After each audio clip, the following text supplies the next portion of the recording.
ഈ chess game എന്ന് പറയുന്നത് ശരിക്കും പറഞ്ഞാൽ നമ്മുടെ പണ്ട് കാലത്ത് ഇന്ത്യയിൽ നിന്ന് തുടങ്ങിയ ഗെയിമാണ്. അത് ഒരുപക്ഷെ എല്ലാവർക്കും തന്നെ അറിയുന്ന ഒരു കാര്യമായിരിക്കും. ചതുരംഗം എന്നായിരുന്നു ആദ്യ കാലത്തെ പേര്.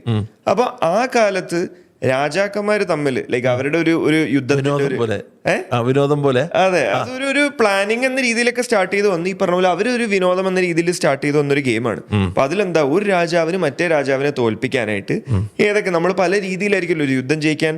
ചിലപ്പോൾ ചിലർ ഒരു രീതിയിൽ അറ്റാക്ക് ചെയ്യും, അല്ല അങ്ങനെ പല. അതിൽ നിന്ന് ഡെവലപ്പായി വന്ന ഗെയിമാണ് ശരിക്കും, ചതുരംഗത്തിൽ നിന്ന് വന്നതാണ് ശരിക്കും ചെസ് എന്ന് പറയുന്നത്.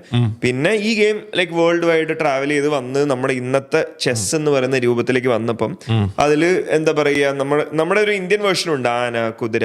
പക്ഷെ അതിന്റെ പേര് മാറി, ബിഷപ്പ്, നൈറ്റ് എന്നൊക്കെ. അതൊക്കെ പുറത്തുനിന്ന് വന്നതാണ്. അപ്പൊ ഈ ചോദിച്ച ചോദ്യത്തിന്റെ ഉത്തരം എന്ന് പറയുന്നത് ശരിക്കും പറഞ്ഞു കഴിഞ്ഞാല് എതിരാളി ആളുടെ രാജാവിനെ രക്ഷിച്ചുകൊണ്ട് നമ്മുടെ രാജാവിലേക്ക് പല രീതിയിൽ എത്താൻ നോക്കുന്നു. അതിന് നമുക്ക് എങ്ങനെയൊക്കെ ചെയ്യാമെന്നുള്ളതിന് പലതരം മെത്തേഡ്സ് ഉണ്ട് ചെസ്സിൽ. നമുക്ക് പഠിച്ചെടുക്കാവുന്ന കാര്യങ്ങൾ ഒരു പരിധിവരെ ഉണ്ട്. ബാക്കി എന്ന് പറയുന്നത് ശരിക്കും നമ്മുടെ റിയൽ ലൈഫിൽ നമുക്കിപ്പോ ഒരു പ്രശ്നം വരെയാണ്. നമ്മളിപ്പോ എന്താ പറയുക, പലതരം സാഹചര്യങ്ങളിൽ ജീവിതത്തിൽ ചിലപ്പോൾ ഒരു എക്സാം വരുന്നു, അല്ലെങ്കിൽ ഇത് വരുന്നു, അങ്ങനെ ഒരുപാട് കാര്യങ്ങൾ വരുന്നു. അപ്പൊ നമ്മളതിന് എന്താ പറയുക, നമ്മൾ ഓക്കെ ഞാൻ അരമണിക്കൂർ ഇതിലേക്ക് മാറ്റും, അല്ലെങ്കിൽ ഇങ്ങനെ ചെയ്യും, അങ്ങനെ ഒരുപാട് കാര്യങ്ങളിലൂടെയാണ് പ്ലാൻ ചെയ്യുന്നത്. എക്സാക്ട്ലി നമ്മൾ ലൈഫിനെയും പ്ലാൻ ചെയ്യുന്നത്. അത് തന്നെയാണ് ശരിക്കും പറഞ്ഞാൽ ചെസ്സിലും പഠിപ്പിക്കാവുന്ന രീതിയിൽ നമുക്ക് ഒരുപാട് കാര്യങ്ങളുണ്ട്.